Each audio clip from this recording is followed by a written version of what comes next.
Welcome to our Good Friday service. You've just heard the tune of the lovely hymn, When I Survey the Wondrous Cross, and we're going to meditate on the words of that hymn this morning as we sing the stanzas quite apart from each other, because I want to present to you the reading of a piece called The Singer. It's a long reading, part of a trilogy written by Calvin Miller, who was an American pastor, passed away now not very, very long ago, but he was a prolific writer and speaker, and he tells the story of Jesus, culminating in the death of Jesus and then the wonderful truths that follow the teaching about the death of Jesus, in this lovely retelling of the story of the Lord Jesus and the story of Easter. So I'm going to read it to you in 4 parts, and we will pause after each of the parts and just take time to sing a verse of When I Survey the Wondrous Cross. So I hope you're willing to just sit back and listen carefully. I'm sure you will quickly think of who the various characters are, who Miller was considering as he wrote the story, and the story is called The Singer. When he awoke, the song was there. Its melody beckoned and begged him to sing it. It hung upon the wind and settled in the meadows where he walked.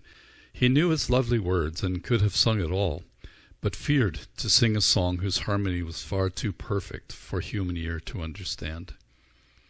And still at midnight it stirred him to awareness, and with its haunting memory it drew him with a curious mystery to stand before an open window. In rhapsody it played among the stars. It rippled through Andromeda and deepened Vega's hues. It swirled in heavy strains from galaxy to galaxy and gave him back his very fingerprint. "Sing the song," the heavens seemed to cry. "We never could have been without the melody that you alone can sing." But he drew back, sighing that the song they desired was higher than the earth. And always in his agony of longing and reluctance, the atmosphere around him argued back. "You too are higher than the earth. You sang the higher music once, before the oceans ever crashed their craggy coasts." He braced himself upon a precipice above the canyon floor, and with the wind full on his face, he cried into the sky, "Earthmaker, tell me if I have the right to sing." But then his final word trailed off into gales. The gull screamed. No, he thought, only Earthmaker is everlasting. His alone must be the theme from which sprung the world I stand upon. And so he only loved, but never sang the song. Full well he knew that few would ever see him as a singer of so grand a piece. He knew that they would say to him, "You're no singer, and even if you are, you should sing the songs we know." And well he knew the penalty of law. A dreamer could be ostracized in hate for singing songs the world had never heard. Such songs had sent 1,000 singers to their death already. And the song which dogged his aching steps and begged him pleadingly to sing it was completely unfamiliar. Only the stars and mountains knew it, but they were old, and man was new, and chained to simple, useless rhymes. Thus he could not understand the majesty that settled down upon him. But daily now it played upon his heart and swept his soul until the joy exploded his awareness, crying near the edge of sanity, "Sing! Sing! Sing!" He worked the wood and drove the pegs methodically. The shavings from the adze piled high upon the floor. "Earthmaker, full of mercy," he said when evening had come, "I am a tradesman."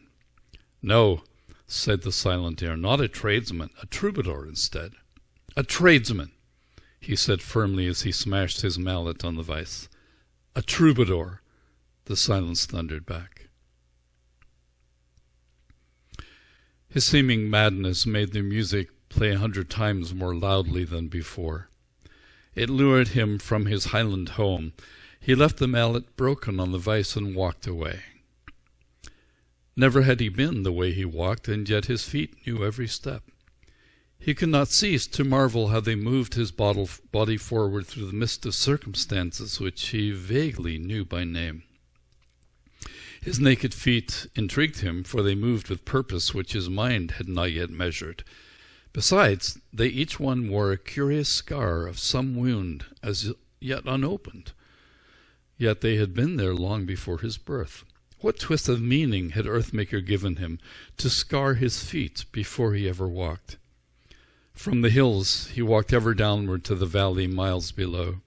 Down, down, down, until the vegetation thickened into shrubs and the desert gave way to river jungles. And there, where water lipped at his fatigue, he heard a singer singing his compelling carols to the empty air. The tradesman knew that it was an earth song, for it was different from the star song which begged him to be its singer, yet somehow liked it. The river singer finished, and they walked into the trees. "Are you the troubadour who knows the ancient star song?" the tradesman softly asked. "No, you are the great troubadour for whom the songless world so long has waited," the river singer said. "Sing. For many years now I have hungered to hear the ancient star song." "I am a tradesman only."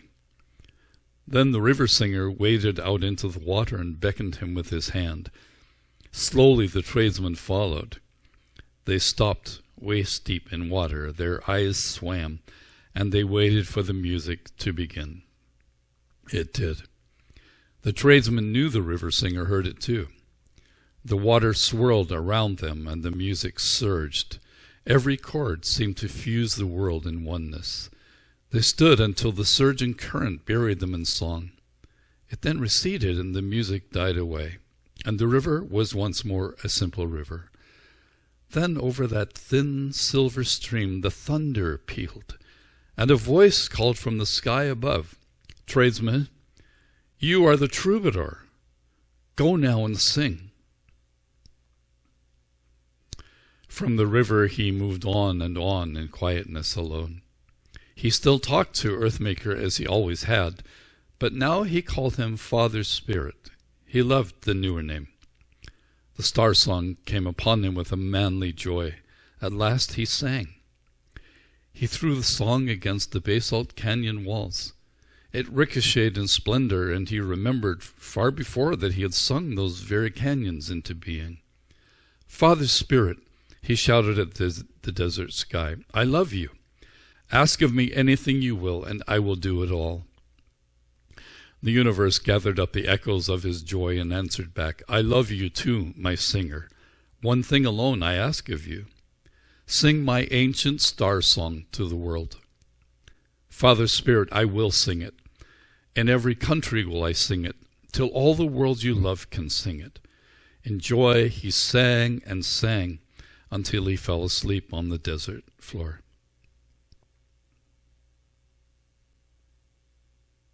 He was not alone when he awoke. The ancient world-hater had come upon his resting place, and not by chance. The hater leered at him with one defiant, impish grin. "Hello, singer." "Hello, world-hater," the troubadour responded. "You know my name, old friend of man, as you know mine, old enemy of God. What brings you to the desert, the giver of the song? And does he let you sing it only in these isolated parts? I only practice here to sing it in the crowded ways." It was hard to sing before the world-hater, for he ground each joyous stanza underneath his heel. The music only seemed to make his venom more bitter than before. The hatred of the hater flourished as he drew a silver flute from underneath his studded belt. He placed it to his leathered lips, drawn tight to play a melody. The song, surprisingly, was sweet. It filled the canyon with an airy tune and hung its lingering reverberations mysteriously in every cleft. It rippled on the very ground around their feet. A strange compulsion came upon the singer. Furiously he wanted so to sing the hater's tune. He barely staunched the eager urge to sing. The morning sun glinted fire upon the silver flute. The music and the dazzling light appeared to mesmerize the singer. "You must not sing the hater's song," the Father Spirit cried. "Be very careful, for I love you, troubadour." "Now," cried the world hater, "let's do this tune at once. I'll pipe, you sing. Think of the 1,000 kingdoms that will dance about our feet." "No, hater, I will not sing your melodies," the troubadour replied. "What then, singer, will you sing?" "The ancient star song of the Father Spirit." "Alone, without accompaniment?" "Yes, hater, all alone if need be." "You need my pipe, man." "You need my song instead." "The music of your song is far beyond my tiny pipe." "Then go, for I shall never sing a lesser piece." Then all at once the troubadour began again. The mountains amplified his song. It swirled as sunlit symphony until the hater put his pipe beneath his belt and fled before the song of love. "Beloved singer, beware the world hater," the Father Spirit said. Then upward there the singer stretched his arms and said again, "I love you, Father Spirit." He waited there for a moment while the sky embraced him, and then he walked away. Ahead he saw the cities rise, and people thronged the crowded ways. Where first to sing, he thought.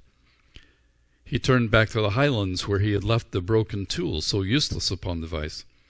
For days he walked. The dust flew up around his feet as he walked home.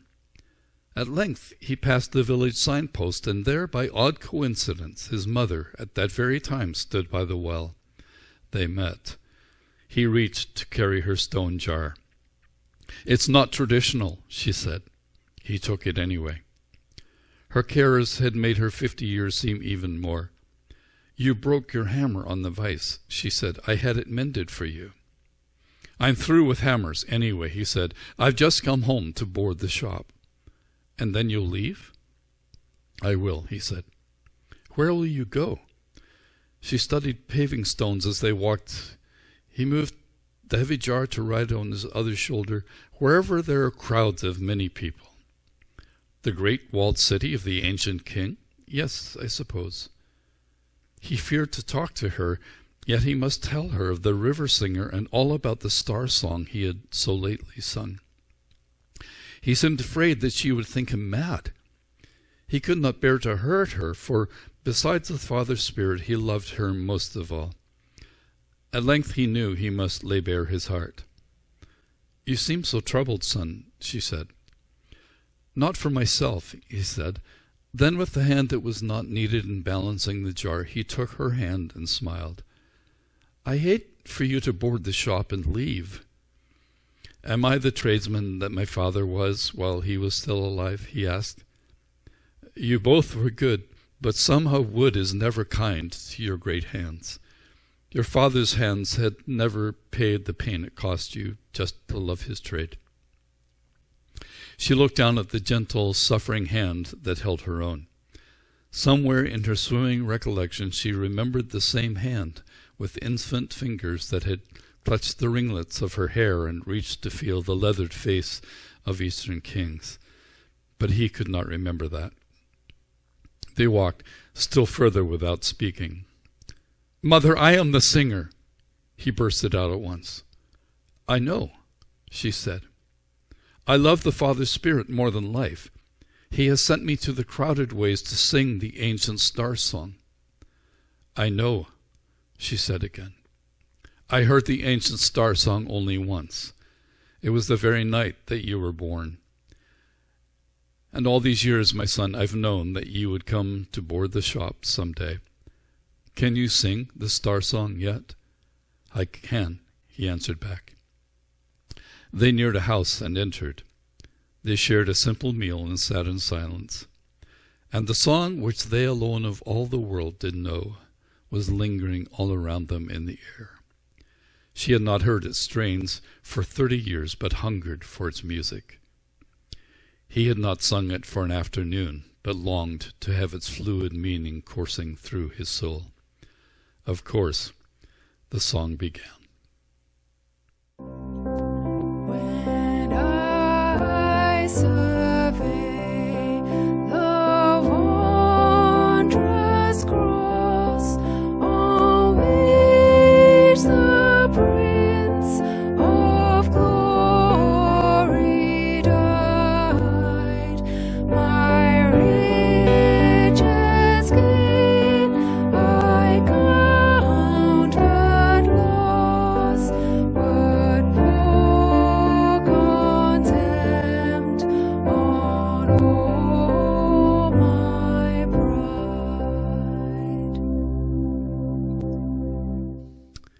beginning was the song of love, alone in empty nothingness and space.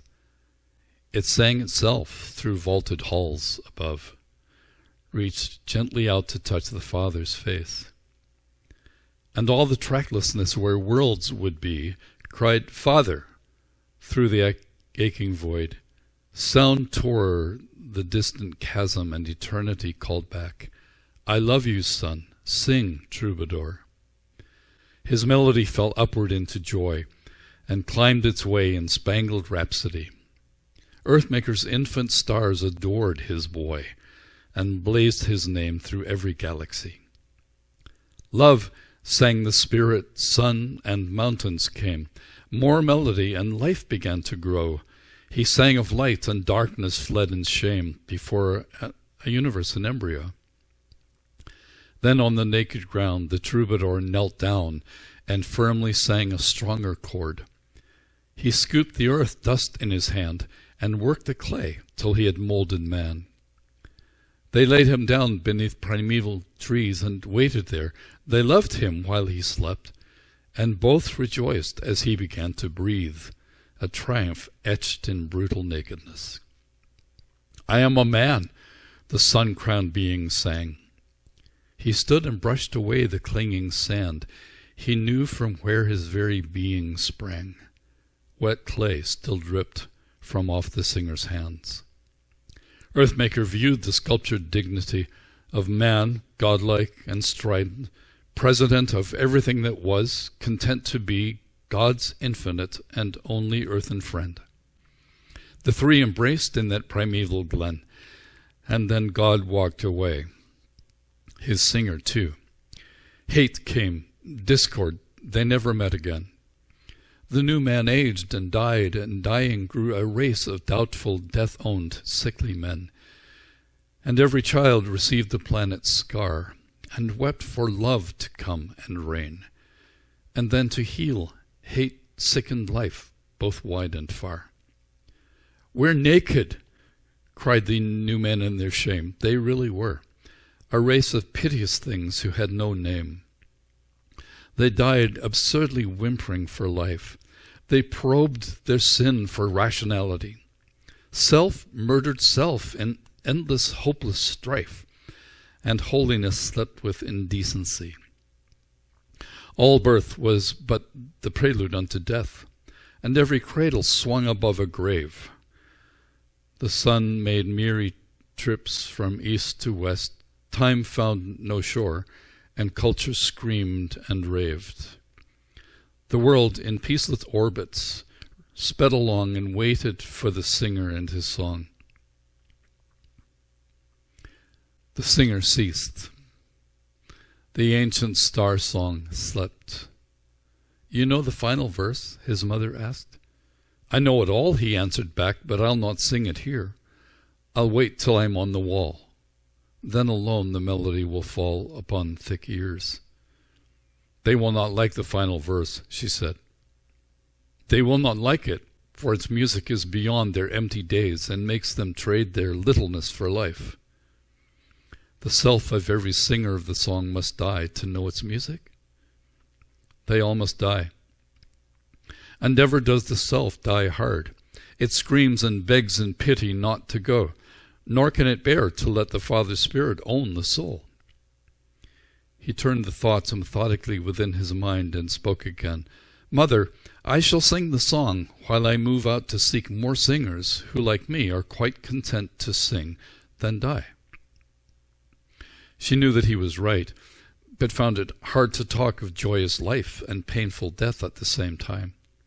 How odd the song born on Earthmaker's breath should lead his only troubadour to death.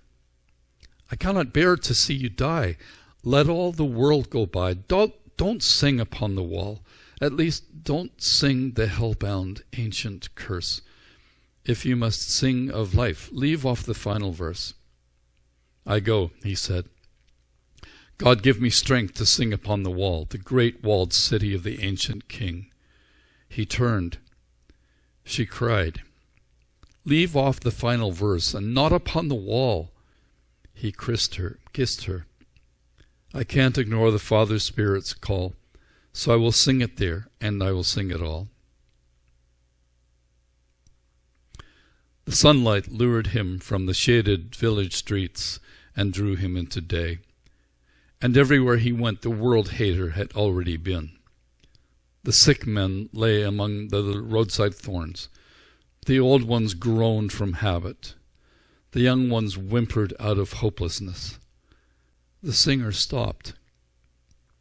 Beside the road he saw a brown-eyed child. Her mouth was drawn in hard, firm lines that could not bend to either smile or frown. Her sickness ate her spirit, devouring all the sparkle in her eyes.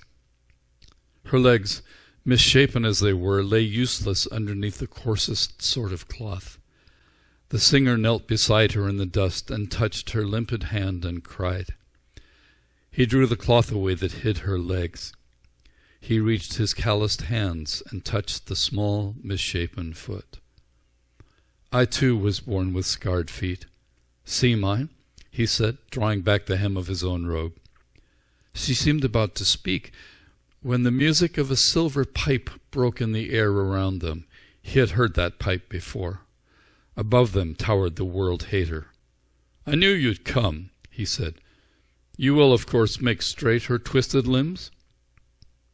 I will, world-hater. But can you have no mercy? She's but a child. Can her oldness menace you in any way? Would it so embarrass you to see her skipping in the sun? Why hate such little suffering life? Why chide me, singer? She's Earthmaker's awful error. Tell your father spirit he should take more time when he creates. No, it is love which brings 1,000 children into life in health. It is hate that cripples each exception to eternal joy. But why must you forever toy with nature to make yourself such ugly pastimes of delight? I hate all the Father Spirit loves. If he would only hate this world with me, I'd find no joy in it again. You sing. The only music that I know is the cacophony of agony that grows from roadside wretches such as these. The child between them lay bewildered by their conversation. The singer spoke again. I'll bring my song against your hate, against the bonds of human sins, and human tears will all subside when the ancient star song wins. The hater raged and screamed above his crippled joy. Sing health if you must. Sing everybody's but your own. I soon will have your song, likewise your life. Your great star song is doomed to fall. You'll groan my kind of music when I meet you at the wall. The singer scooped the frightened child into his arms. He sang and set her in the sunny fields and thrilled to watch her run. The world was hers in a way she'd never known. The butterfly-filled meadows danced, her eyes alive, and drew her scurrying away. And others came. Untouchables with bandages heard the healing song and came to health. The crippled and the blind, sick of soul, sick of heart, sick of hate, sick of mind, everywhere the music went, full health came. And all the way men everywhere were whispering that the long-awaited troubadour had come. It is he, they said. At last he's come. Praise the Father Spirit, he has come. The singer woke at midnight in the stupor of half-consciousness, neither quite aware or yet asleep. He was alone. The air was full of moans. With groans of grief and pity, the night was crying. He had never heard the darkness cry before. Where are you, world-hater? He shouted, standing in the doorway of the worlds, reveling in my melodies of ugliness and death. The singer listened. The morbid air depressed him, and he could not help but weep himself. He ached from the despair. How long have they cried beyond the doorway of the worlds? He asked. The world-haters seemed to summon up the volume of their moaning, and then he shouted, They've moaned 1,000,000 years. It never stops. They hurt with pain that burns and eats the conscience, illuminating every failure. They never can be free. Crying is the only thing they know. Poor souls, have they nothing to look back upon with joy? The singer asked. No, nor anything to look forward to with hope. Could they never give up suffering for one small moment every 1,000 years or so? No, never. They ache in simply knowing they will never cease to ache. I'm coming to the canyon of the damned, you know. You dare not think that you could sing above their anguish dying that will never be dead. You'll see, world hater, I will come. It's my domain, the hater protested. You have no domain. How dare you think that you can hold some corner of Earthmaker's universe and make it your own private horror chamber? It is forever, singer. Yes, but not off limits to the song. I'll smash the gates that hold the damned, and every chain will fall away. I'll sing to every suffering cell of hate the love song of my soul. I'll stand upon the torment of the canyon of the damned. The troubled air grew still. The world haters stepped outside the universe, pulled shut the doorway of the worlds, and crying softly slept with joy. He met a woman in the street. She leaned against an open door and sang through her half-parted lips a song that he could barely hear. He knew her friendship was for hire. She was without a doubt a study in desire. Her hair fell free around her shoulders, and intrigue played upon her lips. "Are you betrothed?" she asked. "No, only loved," he answered. "And do you pay for love?" "No, but I owe it everything." "You're alone. Could I sell you but an hour of friendship?" Deaf to her surface proposition, he said, "Tell me of the song that you were singing as I came upon you. Where did you learn it?" His question troubled her.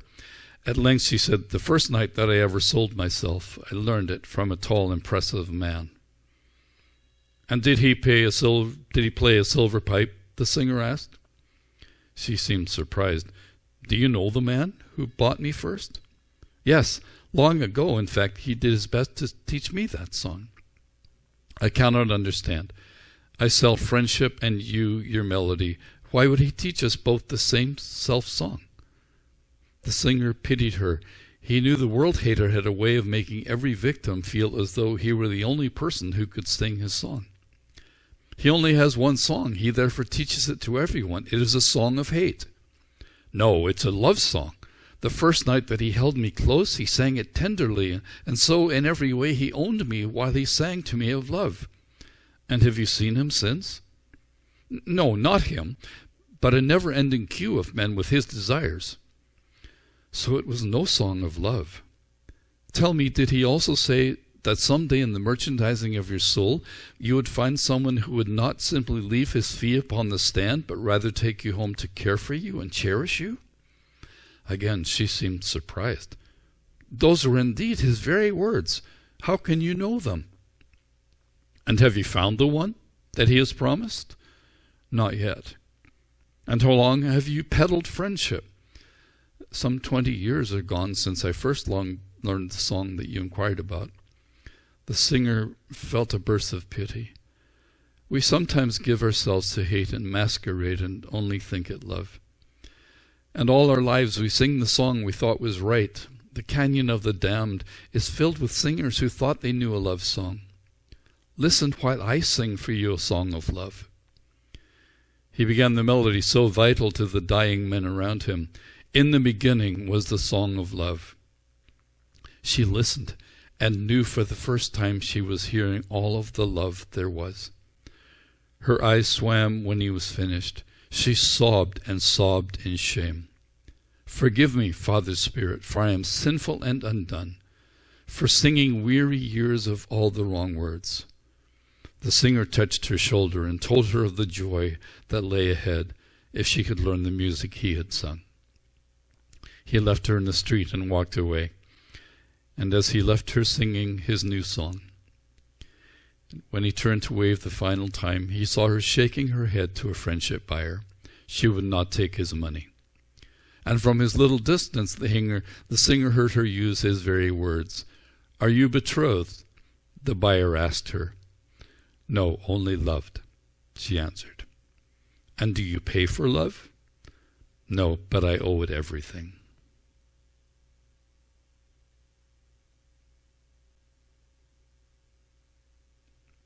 Sing the hillside song, they cried. There were so many of them. He wasn't even sure that he could be heard above the din of all their voices. He walked among them and looked them over. In his eye, he knew that the Father Spirit wanted each of them to learn his song. Someone in the sprawling crowd stood and handed him a lyre. Sing for us, please, singer, the hillside song. Yes, yes, they said, the hillside song. He looked down at the lyre and held it close.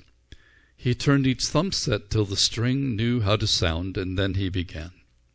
Blessed are the musical, he said, for theirs shall be a never-ending song. Blessed are those who know the difference between their loving and their lusting, for they shall be pure in heart and understand the reason. Blessed are those who die for reasons that are real, for they themselves are real. Blessed are those who can yet sing when all the theater is empty and the orchestra is gone. Blessed is the man who stands before the cruelest king and only fears his God. Blessed is the mighty king who sits beside the weakest man and thinks of all their similarities. Earthmaker is love. He has sent his only troubadour to close the canyon of the damned. Then they broke his song and cried out with one voice, Tell us, singer, have you any hope for us? Can we be saved? You may, if you will sing Earthmaker's song. Is there another way to cheat the canyon of the damned? None but the song. Forbid it, Lord, that I should boast, save in the death of Christ my God. All the vain things that charm me most, I sacrifice them to his blood. From night to day and back to night again he traveled on. He saw the glow of the great city far on the horizon, and just the light of it roused expectancy and fear. By twilight he was weary, and he turned aside to sleep beside a moonlit stream. The water fell in froth and white cascades into the wooden lattice of a creaking wheel. The miller, who was still at work, seemed most determined to finish out his toil by starlight. It was only by the merest chance he found the singer sleeping by the stream, just above the giant wheel. For a moment he saw the singer only as vagrant and was inclined to drive him from the premises. But then he changed his mind and invited him to share the evening meal. As they went into the grain room, the singer looked upon the great machine upon which turned the giant stones which milled the grist. The singer was about to ask him where he found the mason to quarry such impressive stones, when suddenly he discovered that one of the miller's hands was badly scarred and crippled. "Can you run so great a stone with but a single hand?" the singer asked. "I manage, though it was always easier with two." "Did you lose your hand in this machinery?" "I was in much too great a hurry 3 harvest times ago. I was trying to sweep the grist away when I dropped my broom upon the floor stone. And when I picked up the great stone caught my arm and hand, and when they rolled the grinder back, this was all that I had left," he said. "I will," observed the singer, "make it useful once again, if you will desire it whole and believe it can be true." "It cannot be so easy, singer. Would you wave your magic wand above such suffering and have it all be done with? I sometimes wake at midnight with a searing flame of fire and throbbing agony alive through all this twisted, dying limb. You have both hands and cannot understand this sort of pain." "I have no pain like yours, but I have a healing melody. Earthmaker gave me the song. for healing hands like yours. Already it has helped a little girl to be made whole. Was her hand as badly mangled as my own? It was her legs, but yes, they were. How often I have wished that I might trade a useless hand for such a leg, the miller interrupted. Why either? Why not simply be made whole? Oh, that such a healing now were possible. The speed I might regain in working at the mill. But no, it cannot be. Can you not understand? Have you no sympathy or suffering? Are you so empty of conscience as to suggest a hopeless remedy?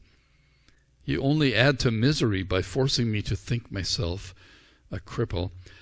I soon shall have to close the mill or sell it. I cannot make the necessary quota since the accident occurred. There is power within the melody, I know, to make you well.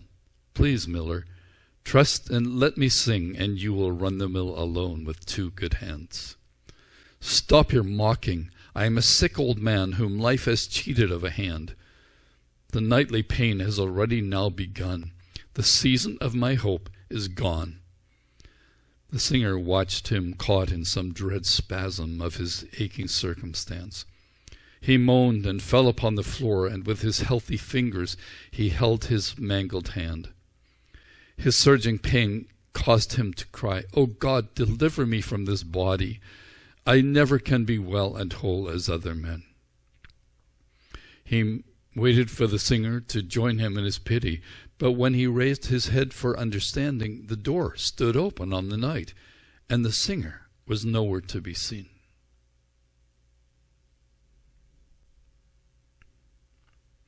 The wall of the great city reached upward till it defied all measurement of mind. Outside the fortress, stretching up the slopes, a grove of trees bearded the great stone wall that had slept for centuries above the seasons of new leaf and naked frost.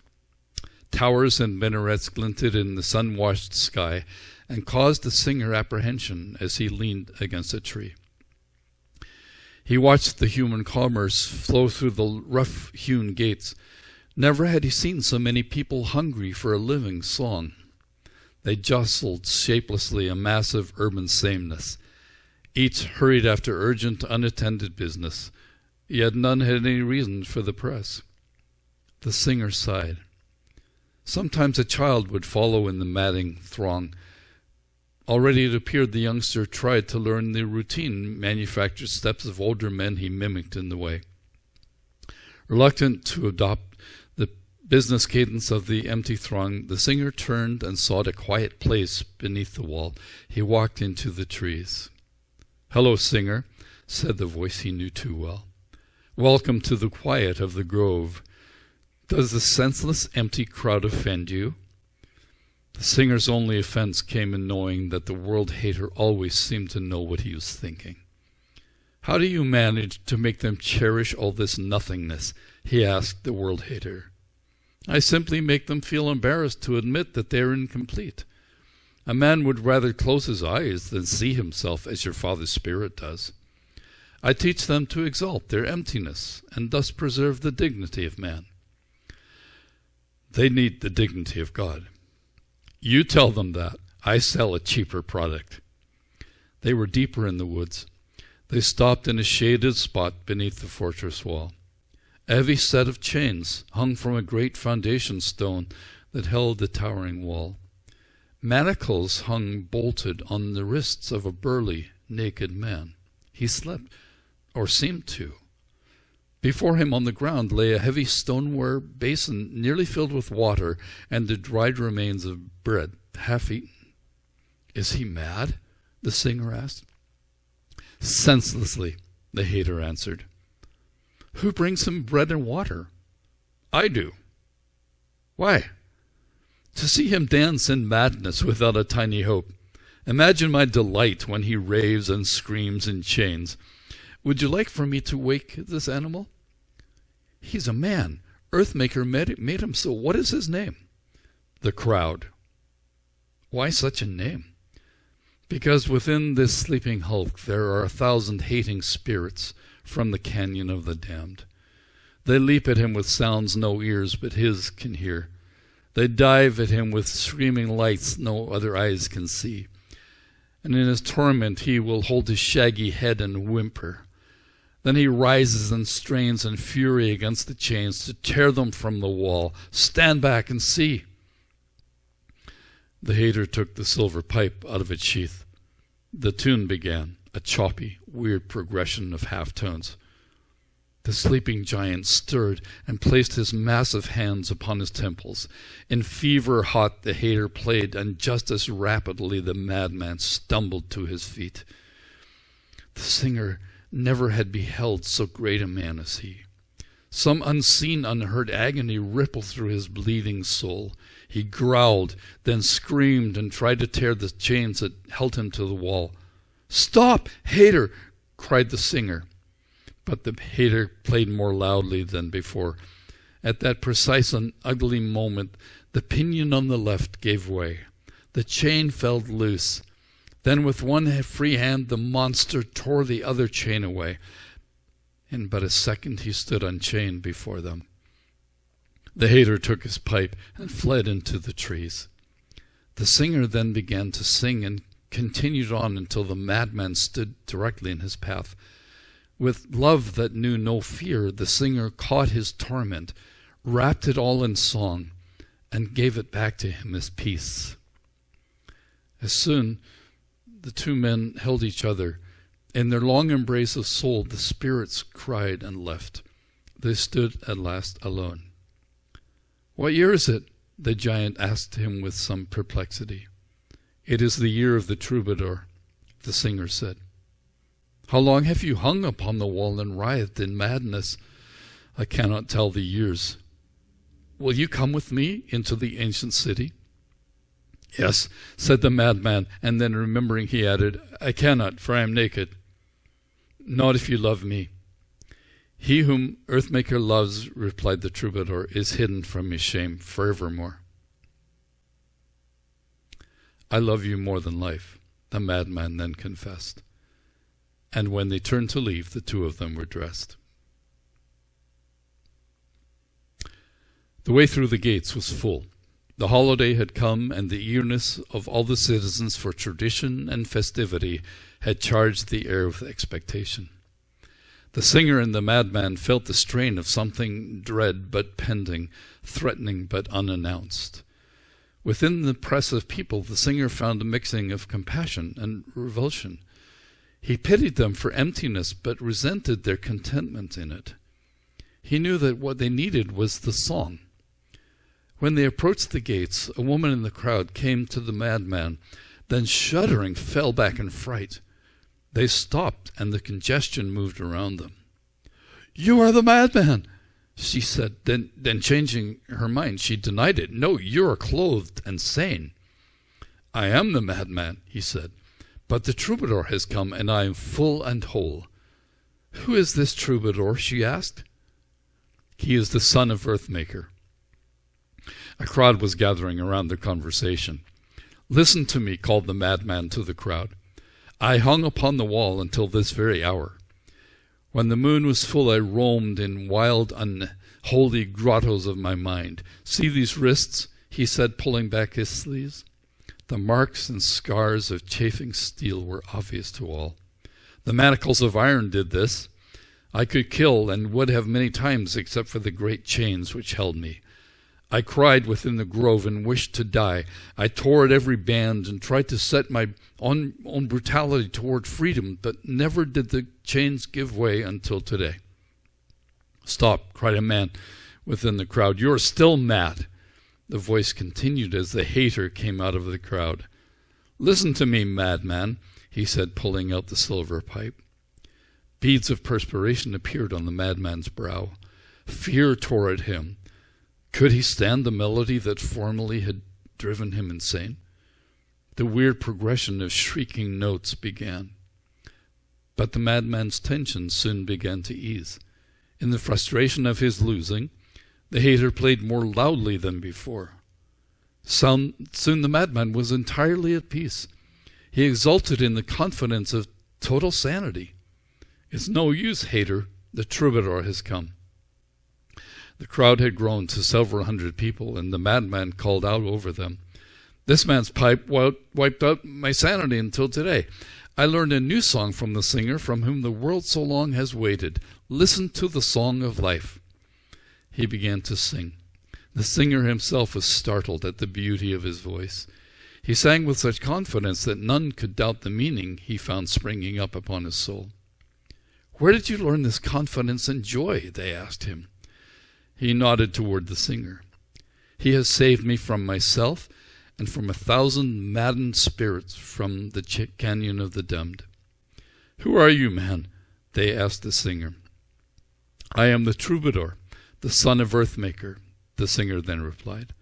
"I have come to save the world and close the canyon of the damned." "Can we know your saving song and sing it as the madman does?" "You may, if you believe I am the only troubadour." They mulled the proposition in their muddled minds. Then someone in the fringe cried loudly, "Halana to the troubadour, son of Earthmaker." Another to the far left took up the cry, a third, then a fourth, and suddenly the whole world seemed caught up in the cry, "Halana to the troubadour, Earthmaker's only son." Through the ancient city gates the joy echoed down the plaster canyons and drummed its cadence over cobblestones. The cry became a tumult in the city. "Joy to the earth! The troubadour has come! Make ready for the song of life!" 1,000 dancers swelled the streets, and instruments of music gathered up the merriment of holiday. Every street cried out the newness of the singing age that came to close the joyless era that had gone before. The music swept through every city street and purged the evil and sin before it. The hater dropped his pipe and barely could retrieve it from beneath the 1,000 driving feet. The song had come, and for one swelling surge of love there was no room for hate. Even the sentinels upon the walls raised their hands, threw their bearded faces to the sky, and cried out over all the world beneath them, "Halana to the troubadour, Earthmaker's only son." See from his head, his hands, his feet, sorrow and love flow mingled down. Did such love and sorrow meet, no thorns compose so rich a crown. The singing and the dancing swept the crowd in joyful madness till all the city gathered in the Plaza of Humanity, a colonnaded forum around the Shrine of Older Life. The Shrine of Older Life was attended by the keepers of the ancient ways. They were every one gray-bearded and wore the pointed hats, the custom of their ordered services at the shrine. Each sang the hymns of their tradition and kept with strict obedience the rituals of the ages. Since the holiday of hope had come, the grand musician was himself the chief director of the liturgy. The formality of the great high adoration was broken by the singing and dancing crowd that swept through the holy square. The singer went before them in a sea of warm approval till he stood beneath the towering shrine of Older Life. It glittered in the sun and lifted up its marble proclamation to the world. An acolyte of lower caste sang a brazen gong which brought the roaring crowd to silence, and only then did the grand musician rise to speak. "What does this uproar mean?" he asked. A single voice rose from the sea of faces. "We have found the long-awaited troubadour. He knows the ancient star song." "Yes, yes," cried the throng. "He knows the ancient star song. He is the troubadour, son of Earthmaker." The mere suggestion of the joyous prose began the cries of Halana all over again. Once again the gong restored a silence to the square. The grand musician turned to the singer. "Is it true? Are you the troubadour? Can you sing the ancient star song?" I am he. I know the song. Then sing it now, agreed the keepers of the ancient ways. The singer took his lyre and strummed the strings. The chords fell outward over the throng. The audience grew still. He sang the very words he first had sung before his mother. Above him towered the wall, and high upon the bulwark he saw the framework of a strange machine. It was the great machine on which false singers met their death. He knew then what it meant to sing a new song. And then his finger swept the strings, and he began the final verse. The father and his troubadour sat down upon the outer rim of space. And here, my singer, said Earthmaker, is the crown of all my endless skies, the green, brown sphere of all my hopes. He reached and took the round new planet down and held it to his ear. They're crying, troubadour, he said. They cry so helplessly. He gave the little ball unto his son, who also held it by his ear.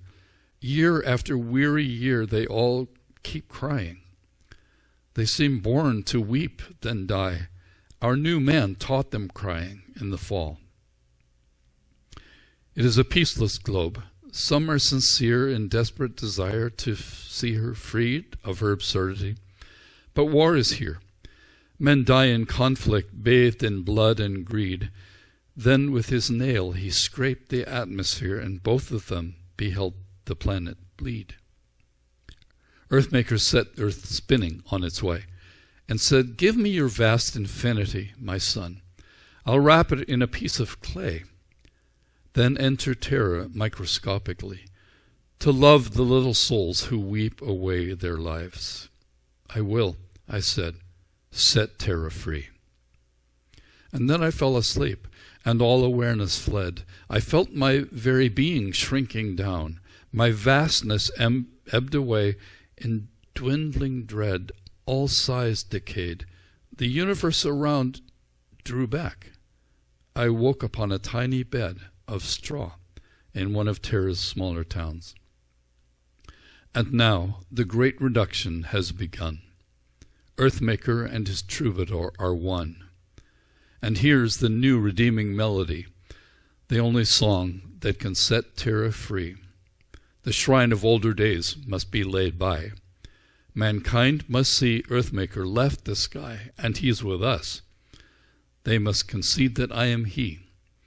They must believe the song or die. Liar, cried the keepers of the ancient ways when he had finished with his song. No, cried the singer, please believe the song. Earthmaker never again will meet men within this holy square. But we've kept this shrine for many years, as our father did before us. Earthmaker loves the shrine he gave us. He will meet with us here forever. No, please believe the song. Liar, they cried again, strike him on the mouth. A bearded monk, who only had lately read the liturgy, laid aside his scroll and struck the singer on the mouth.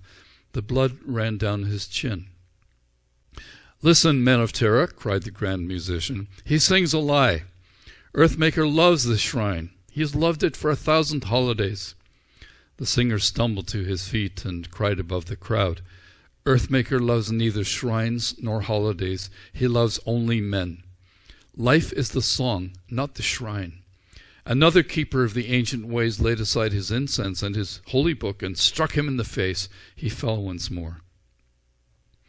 The madman who had lately sung in joy the great Helena chorus was bewildered by this furious turn of circumstance. When they struck the singer the second time, he rushed upon the keepers of the ancient ways. He attacked them with such fury that they fell away in fright. Then suddenly a sentinel struck him from behind and sent him sprawling in the dust, unconscious. In a moment they had him clamped securely in the irons. Listen, cried a voice above the tumult of the moment. The singer knew the voice. It was a world hater masquerading as a keeper of the ancient ways. He wore the mask of those who led in worship at the shrine. Listen, he said again, this man in irons is mad. For years he hung in chains and quite away from all that he might hurt until today. The singer freed him to attack and hoped that we might injure the keeper of the ancient ways. Look at him, said the masquerading world hater, pointing to the singer. Does he appear a holy singer? Where are his prayer books and candles? If he had come to worship, would he not have brought along a scroll of ancient truths? If his song is from the Father's Spirit, why did it not come to us through the grand musician? He wears no robe. He has no beard like other holy men. Where's his pointed hat? He was but a tradesman in the northern hills. He never studied music like the grand musician. Is it reasonable to suppose that God would give a tradesman a song that he withheld from those who keep his very shrine? The grand musician rose and sang. Infirmly at the first, but gaining confidence, he sang the ancient song of the great shrine. Blessed be, O thou earthmaker, lover of the ancient days, may we adore the ancient truths, walk only on the ancient ways. Gradually the crowd began to join the grand musician. Keep thy shrine a sacred place for practice of thy timeless lore, of ancient holiness who taught us great traditions we adore. Finally, from the habit of their worship, all the crowd rose up to sing the songless melody they had learned from generations who had left them with the weariness of worship. Blessed art thou, O earthmaker, help of ours in ages past. Help thy holy shrine forever, never-changing truth thou hast. Long live Earthmaker, cried a grey-beard keeper of the ancient ways. Long live Earthmaker, he repeated. Long live the shrine of older life. And all of them called out together, Long live Earthmaker, long live the shrine of older life. What shall we do, O grand musician, with the liar who hates the shrine of older life? Cried the hater, still in masquerade. We shall smash his lyre, and before he could name the sentence, a small bent man made his way to the steps of the shrine. It was the miller with the injured hand. May I speak before you pass the sentence? The miller asked the grand musician. You may, he answered back. I am a miller. My home is by the grain fields of the east. 3 years ago my hand was crushed in an accident at my own mill. This liar who calls himself the only troubadour mocked my crushed deformity and left me screaming in the night. Have you no pity, singer, for this man? The grand musician asked. He had pity enough for himself. I could have made him whole, the singer said. How can you call yourself Earthmaker's son and have no pity? Earthmaker is merciful and filled with love. He paced the marble stones beyond the crowd. At length he spoke. Because you had no pity, your hand will be like his. He thought once more and said, And now I pass the sentence. We shall break his lyre, then we shall break his hand and set him free. On the flesh of his forehead we shall burn the word liar, and he shall live beneath this sentence all his life. So shall the sentence be of anyone who claims to be Earthmaker's son and sings a song which desecrates the shrine. Bring out the block and mallet. The guards obeyed. They placed the singer's hand upon the block and brought the crushing mallet down. The singer winced. The miller walked up to the singer, who gently held his injured hand. Would you like pity from me, singer? He said, half through his teeth. Here, singer, is the only kind of pity that you know. He spit into the singer's face and laughed. The madman strained against the chains and was about to rip them free. His struggle ended in futility. He could not look upon the suffering of the only man who knew him sane. He cried to see the spit of hate coursing down the singer's fate. Crush his other hand before you set him free, cried someone in the crowd. Teach him through great pain that Earthmaker pities injury. It's true he must learn how to care, the grand musician cried. Place his other hand upon the block.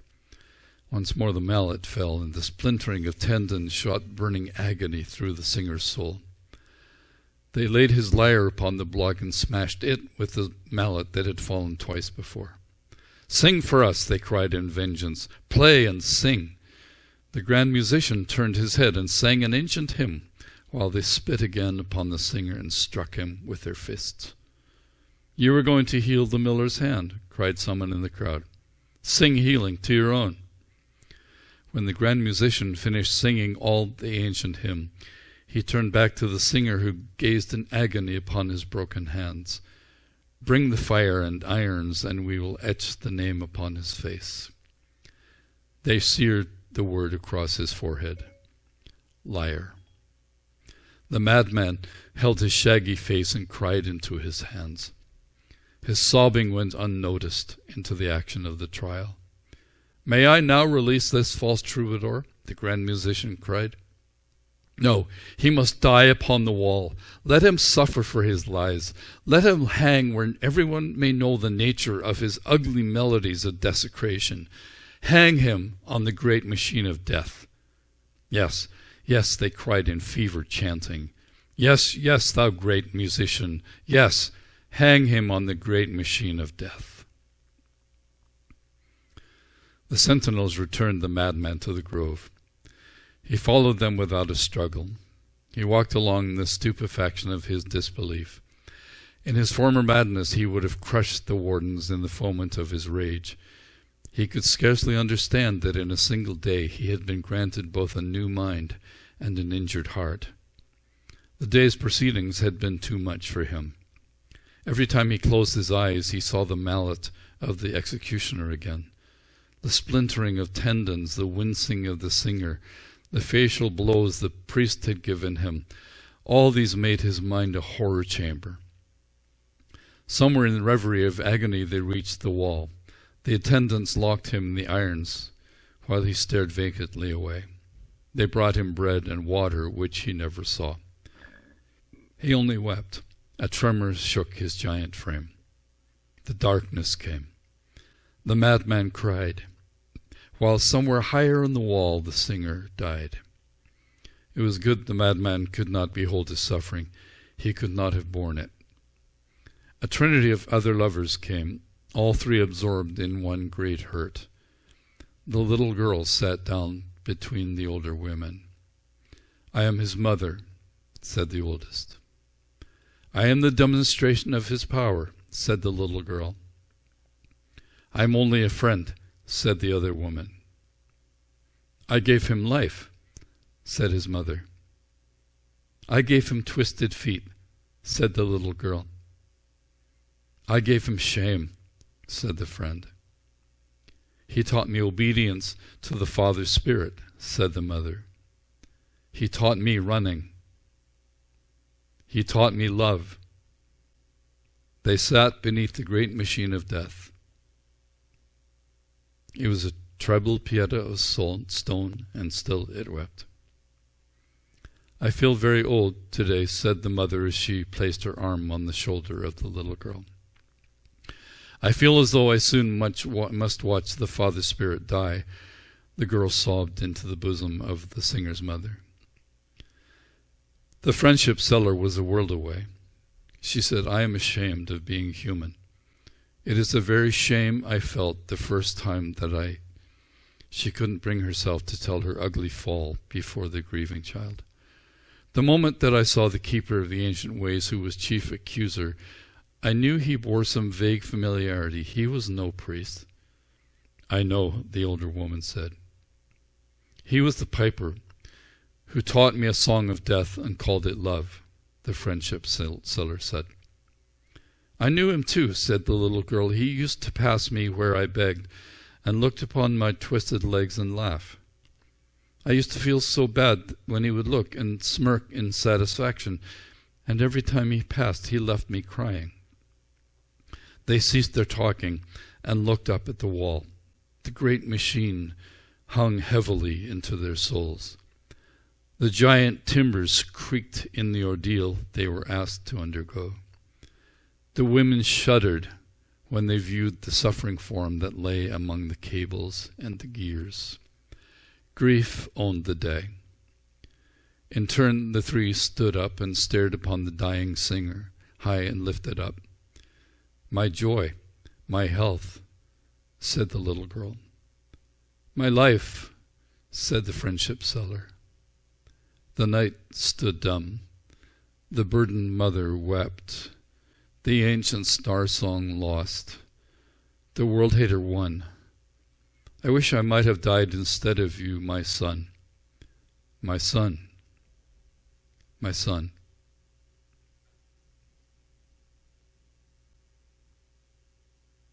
The dying went slowly. The great timbers were weathered by the grimness of their task. A single great gear pivoted upon an axis that culminated in a windlass upon which wound a cable. Below, in an ever-tightening arc, an armature was turning. A group of smaller cams and gears seemed each to play their part in keeping tension on the heavy ropes. The beams and cables ended where a set of chains fastened their steel bands to the hands and feet of the singer. Each time the great windlass moved a fraction of an inch, the tension grew upon the ropes and left the singer caught in agony that grew increasingly unbearable. Suspended from a rough-hewn crane there hung a hopper, and everyone who lived within the ancient city filed silently along the stone wall and dropped a stone within the great receptacle. The growing weight increased the stress. The lines groaned upon the metal hands. The keepers of the ancient ways began the execution by laying on the stones of offense first. It was their holy stones of accusation that sent the great machine in motion. In fidelity to the truth, they bowed their knees and looked to heaven, enchanted in the file of death. O God of ancient days, thou keeper of the ancient ways, our fathers' God we praise. Over and over ran the litany of death. The weight of accusation grew with each successive stone. The singer seemed small among the heavy beams of wood. The gray of the day settled close around the spiral towers, and by the afternoon the fog removed the upper walls from sight. Still it settled downward. At last the great machine itself was shrouded by the mist that came to cool the fever in the dying singer. When the fog had made the city one great livid criminal, the singer looked through glazed eyes and saw his foe, sitting on an old rotten beam. He leered above the stretched and dying man before him. You give me joy and music you will never hear, singer. Groan for me. Scream the fire that fills your soul. Spew the venom of your grudge upon the city. Never have I known the triumph of my hate till now. He rose and walked across the beam and stepped upon a cable. The added strain drew the manacles into the wrists of the dying singer. Checkmate, singer, he howled into the mist, and the shrieking of his laughter was absorbed into the opaque air. The singer felt the agony of dying, the multiple pain of 100,000 men all dying at once. With an agility of delight, the hater danced his way around the armature and strutted on the ropes. He looked into the fog again and shouted, Your move, Earthmaker. The great gray unseen walls grabbed the mockery and flung their sonic echoes from stone to stone. And while the reverberations rang throughout the great walled city, the hater in a sadistic gaiety rang out upon the ropes, swung around the beam, and threw his words outward into the sick sky. I have you crying, Earthmaker. You can never glory in your universal riches, for I have made you poor, and there's none to pity you. Everyone you made has retired to eat and drink away their absurd holiday, and when they wake up in the morning, their great machine will have done its work. You lie at man's caprice and wait for him to break your heart. Earthmaker is crying at the mercy of his earth. You started crying when they broke his hands. Can it be that the agony which plunges you in grief can wash my soul with joy?